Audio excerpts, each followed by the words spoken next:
Estamos 2023, pero ¿qué pasó en 1970?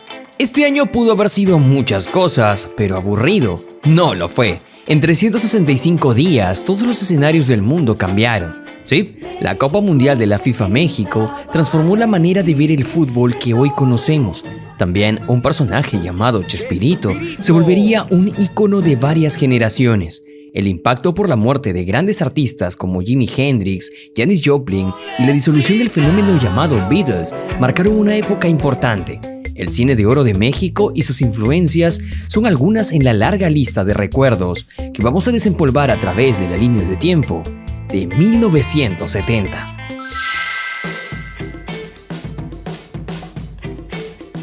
A inicios de año, los ojos estuvieron puestos en la cadena de televisión estadounidense ABC, donde se transmitió la telenovela All My Children, que duraría hasta el año 2011. Por otro lado, una leyenda de la época de oro le dijo adiós al cine de México. Estamos hablando de la doña María Félix, quien el 14 de enero se despidió del séptimo arte con su última película llamada La Generala, así como de 2 telenovelas hechas en el país azteca y Venezuela. Pero tampoco no podemos dejar de lado la super pelea entre los dos mejores boxeadores del mundo, Muhammad Ali y Rocky Marciano, que se proyectó el 20 de enero en 1500 salas de cine. Lo sorprendente es que esta pelea fue hecha con inteligencia artificial y avalándose en las estadísticas de cada uno. ¿Y sabes quién ganó? Pues Rocky, que falleció meses antes en un accidente aéreo y nunca pudo conocer el resultado. En otro panorama, México atravesaba un cambio importante. Al gobierno ingresó Luis Echevarría Álvarez e inició un proceso de estatización de la radio y televisión. En otras palabras, la política del gobierno de turno se implantó en las producciones nacionales.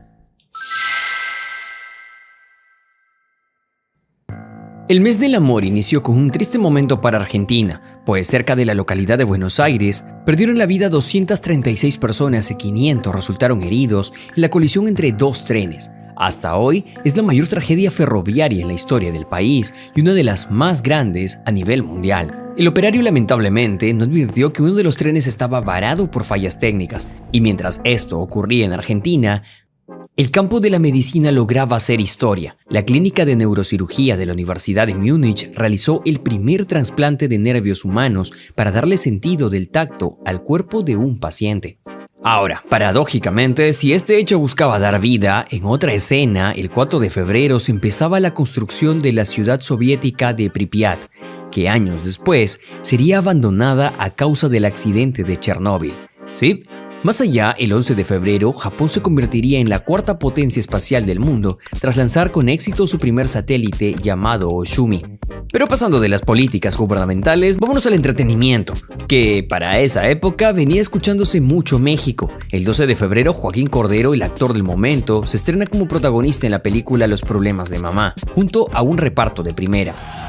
Justo por esos días, por primera vez, la banda Black Sabbath publicó su álbum debut calificado como uno de los precursores del heavy metal. Y con esa misma energía desbordante, un simpático personaje se posicionaba en la historia del entretenimiento latinoamericano. Y estamos hablando de la India María. Sí, luego de ganar popularidad en la película El Bastardo, Raúl Velasco la integra a su equipo de Siempre en Domingo el 15 de febrero. Y esta dupla no solo arrancó sonrisas al público, también el rumor de un amorío detrás de cámaras. Pero seguimos con marzo de 1970. Justo el primer día de este mes nació el programa más longevo de la televisión chilena, el noticiero Tele 13, con más de medio siglo al aire. Paralelamente en España se venía gestando una producción interesante entre José Luis Perales, Rafael Trabuchelli y una tímida joven llamada Janet. De este match vería la luz ¿Por qué te vas? Y su primer disco, Mis Canciones. Pero hablando de nacimientos, el 7 de marzo nace en Londres, Inglaterra, Rachel Weisz, conocida por su participación en la exitosa saga La Momia. Y mientras ella disfrutaba sus primeros días de vida, un joven llamado José José, un 15 de marzo, fue enviado al tercer lugar con su tema magistral El Triste. La baja calificación llevó al público a pifiar contra el jurado y lo bautizaron como el príncipe de la canción. Días después, otro momento haría historia en México. Se estrena el primer capítulo de La Criada Bien Criada con María Victoria Cervantes como protagonista. Su éxito fue tal que 2 años después rodaron la película. No, pues sí, tiene razón. Yo pensando, Mejor nos regresamos con papá y mamá. De igual importancia, un 21 de marzo, Julio Iglesias perdería ante Dan en el Festival de la Canción de Eurovisión, quedando en segundo lugar tras interpretar su canción Wendell. Pero a pesar de perder, la carrera del español despegó por el mundo y en la primavera conocería a Isabel Presley, su primera esposa y madre de sus 3 hijos mayores. Ya llegando al mes de abril, exactamente un 10 de abril, Paul McCartney anunció la separación definitiva del cuarteto The Beatles y 7 días después publicó su álbum debut, que escaló hasta la primera posición del Billboard 200. Bueno, la verdad es que Paul aprovechó la convulsión mediática de la ruptura para mostrar su trabajo, sabiendo que también estaba a puertas Let It Be, el último álbum de The Beatles. Pero no menos importante, el mismo día de la fractura del grupo, Elton John se hace de un nombre en el mundillo musical gracias a su segundo disco con la canción Your Song, que se posicionó entre los temas clásicos más destacados del cantautor. Pero mientras esto ocurría en Europa, América vivía su propia historia con Sandro. El 11 de abril, el argentino se convirtió en el primer artista latinoamericano en actuar en el Madison Square Garden en Nueva York,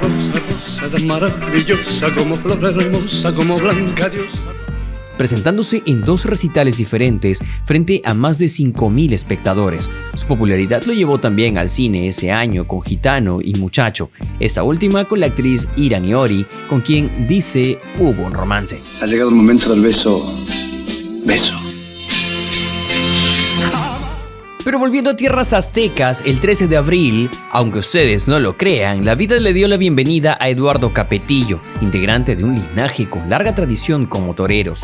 El mexicano fue parte de Timbiriche, como muchos lo saben, y logró una carrera como solista y actor. 4 días más tarde de su nacimiento, el mundo se paralizó por la avería grave en la nave Apolo 13. La misión espacial unió a la humanidad en plegarias por los 3 tripulantes a bordo que finalmente llegaron sanos y salvos a la Tierra. Y de este avance en la ingeniería pasamos a otra, la primera calculadora de bolsillo Canon Poketronic de la fabricante japonesa Canon. Hoy, gracias al celular, te parece insignificante este aparato, pero en aquel tiempo fue la extensión de todo aquel que necesitara hacer cálculos matemáticos, y lo mejor es que tenía el tamaño para llevarlo en el pantalón. Pocos días después de esto, un 19 de abril, nacería el Sol de México Luis Miguel, quien se ha posicionado como uno de los mayores íconos en la historia de la música, con temas como La Incondicional, Cuando Calienta el Sol, La Bikina y Por Debajo de la Mesa. En otro plano, un 22 de abril se establecería por primera vez el Día de la Tierra. Este evento llegó con 28 leyes para proteger el agua, las especies en peligro de extinción, los humedales y los suministros de alimentos. Tras esto, un 28 de abril nació en Argentina el famosísimo Diego El Cholo Simeone, uno de los futbolistas más importantes de su generación. Con el pecho peleaba con Simeone, ganó. El Cholo Simeone jugó para Leo Rodríguez. El 8 de mayo fue puesto a la venta el concluyente disco Let It Be de The Beatles, cuando el grupo ya estaba disuelto y hasta se estrenó su documental donde claramente se veía las diferencias que había. En total se filmaron 96 horas, de las que solo quedaron 80 minutos, tiempo suficiente para ganar un Oscar a la mejor banda sonora, una estatuilla que ninguno recogió y lo tuvo que hacer el director de la orquesta de la entrega de premios. ¿Qué tal desplante? And the winner is The Beatles for Let It Be. Bueno, mientras ocurrían estos cambios abruptos en la música, un 26 de mayo se emite el último episodio de la icónica Mi Bella Genio, cerrando así un ciclo que coincide curiosamente con el nacimiento de Mariah Carey. Por si no lo sabías, su tema One Sweet Day ostenta ser una de las canciones con mayor número de semanas en el número 1 de los Billboard Hot 100, con 16 semanas al tope de la lista. No obstante, estas fechas quedaron opacadas ante 2 eventos expuestos el 31 de mayo. El primero empezó al mediodía, hora en que se dio inicio de la Copa Mundial de la FIFA México 1970, con el duelo de apertura entre México y la Unión Soviética. Un total de 16 selecciones nacionales participaron en la ronda final que terminó el 21 de junio con el triunfo de Brasil. Pero este evento deportivo es diferente a cualquier otro porque cambia la manera de ver el fútbol. Sí, por primera vez se implementa el sistema de la tarjeta amarilla como amonestación y la roja como expulsión. Por primera vez en la historia, FIFA se entregaba a la sede a un país fuera de Europa y Sudamérica. También era la primera vez que el torneo se transmitió en directo y a color vía satélite. Por otro lado, Evgeny Lobchet entraría a los libros de récords al ser el primer jugador amonestado en la historia del torneo. Y por el lado comercial, Adidas se convirtió en el primer proveedor de un balón exclusivo y la editorial Panini entró de lleno con los famosos álbumes de jugadores como Pelé. ¿Pero recuerdas que dijimos que fueron dos eventos trascendentales? Pues el segundo lo tiene Perú. Perú acudió a la cita mundialista y los peruanos acompañaban a su equipo desde sus casas, sin imaginar que a las 3:23 de la tarde, un terremoto de 7,9 grados acompañado de un aluvión desprendido del nevado Huascarán sepultó Yungay y otras zonas aledañas. El saldo fue devastador, fue el sismo más destructor en la historia del Perú. Esta tragedia no fue ajena a los futbolistas peruanos, que en su primer encuentro con Bulgaria aparecieron con cintillos negros en señal de duelo. La selección peruana llegó a cuartos de finales por primera vez y cayó rendida ante el poderío Brasil, quien se coronaría como campeón. Pero mientras esto sucedía en México, el 14 de junio en España, el cantante Miguel Ríos publica su álbum Despierta, que recoge su primer gran éxito llamado El Himno de la Alegría. Y siguiendo la línea musical, el vozarrón de Nino Bravo se hace notar con el sencillo Te quiero, del que luego publicaría su álbum homónimo.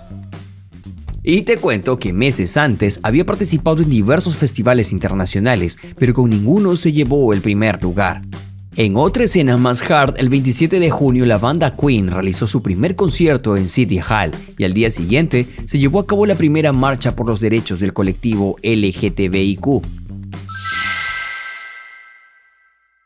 Avanzando con los meses del año de 1970, en julio los Jackson 5 estamparían su nombre al inicio del mes gracias a su sencillo The Love You Save, que se posiciona al tope de la lista en el Billboard Hot 100. La cuota tropical la trae un debutante llamado Rubén Blades que publicó De Panamá a Nueva York. Bueno, este disco y el nombre llegó tras huir de su país. En ese entonces estudiaba Derecho en la Universidad de Panamá y como habían problemas políticos, se trasladó a Miami y luego a Nueva York, donde es contratado como mensajero en la Fania y ahí mismo conocería a todos con los que haría historia más adelante. Donde todo lleva la amargura. Esta misma circunstancia también lo compartiría Paquita la del Barrio, quien se trasladó de su natal Veracruz a la Ciudad de México para luchar por su sueño. Rata inmunda, animal. Y bueno, se dice que la canción que acabas de escuchar no era muy ajeno a su vida, pues su esposo la había engañado con otra mujer y sus hijos tuvo que dejarlos al cuidado de su madre para triunfar en la capital.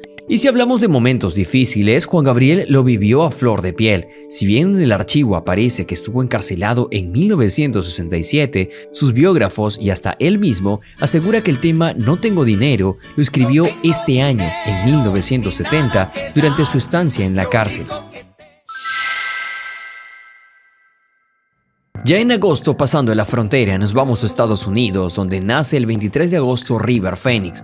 El joven actor se perfilaba en las ligas mayores de Hollywood. Lamentablemente, en los 90 su vida dio un revés inesperado a causa de una sobredosis que lo llevó a la muerte en el club de Johnny Depp. En el mismo país, pero exactamente un 8 de septiembre, los Jackson 5 estrenarían su canción I'll Be There de su álbum Third Album. El tema se posicionó en el primer lugar del Billboard Hot 100 y fue el sencillo más exitoso del grupo y el último número 1 durante los 20 años que permanecieron juntos. Y aunque resulte curioso, un 23 de septiembre, ve la luz los sencillos Llegará el verano y Sin dirección de un naciente cantante español que respondía al nombre de Camilo VI. Sí, aún no reemplazaba la X por la S. Y estos dos temas fueron su carta de presentación, con la que obtuvo el contrato de su primer álbum llamado Algo de mí. Y mientras Camilo alborotaba la escena pop, Carlos Santana publica Abraxas, un disco que incluye la icónica Oye ¿Cómo va?, un tema que se posicionó por 6 semanas en el puesto número 1 de la lista Billboard. En octubre de este 1970, tuvimos otra gran pérdida. La cantante de folk Janis Joplin falleció por sobredosis. La estrella femenina de rock se fue en completo silencio y a puertas de lanzar su disco más ambicioso llamado Pearl, que no llegó a verlo en las tiendas, pero sí fue su obra más vendida. Pero así como unos se van, otros llegan.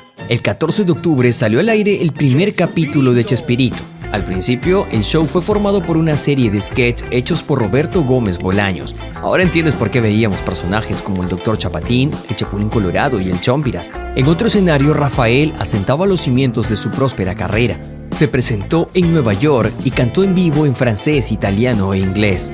Y hasta dejó constancia de su despliegue histriónico con la balada triste de trompeta. Balada triste de trompeta. Ya en el mes de noviembre, precisamente el 12 de noviembre, nace la patinadora estadounidense Tonya Harding, que ha inspirado libros, tesis de investigación, ópera rock, películas y hasta un episodio en Los Simpson. Pero su polémica no va por su nacimiento, sino por ser el símbolo definitivo de la trampa en los Estados Unidos. ¿Pero qué pasó? Pues tenía la chance para ir a los Juegos Olímpicos de Invierno de Lillehammer, pero antes debía sacar del cuadro a su rival Nancy Kerrigan. Sí, así como lo ves. Tonya, en complicidad con su esposo y su guardaespaldas, atacaron a Nancy para sacarla del juego. Por otro lado, el 13 de noviembre de 1970, más de 500.000 de personas fallecieron tras el peor desastre ciclónico del siglo XX. La tormenta modificó el mapa de la Tierra y dio lugar a una nueva nación que hoy conocemos como Bangladesh. Y por otro lado, José Feliciano publicó su álbum Feliz Navidad como parte de los preparativos cercanos a la Nochebuena. Su sencillo homónimo se convirtió no solo en un éxito, sino también en un clásico de estas fiestas.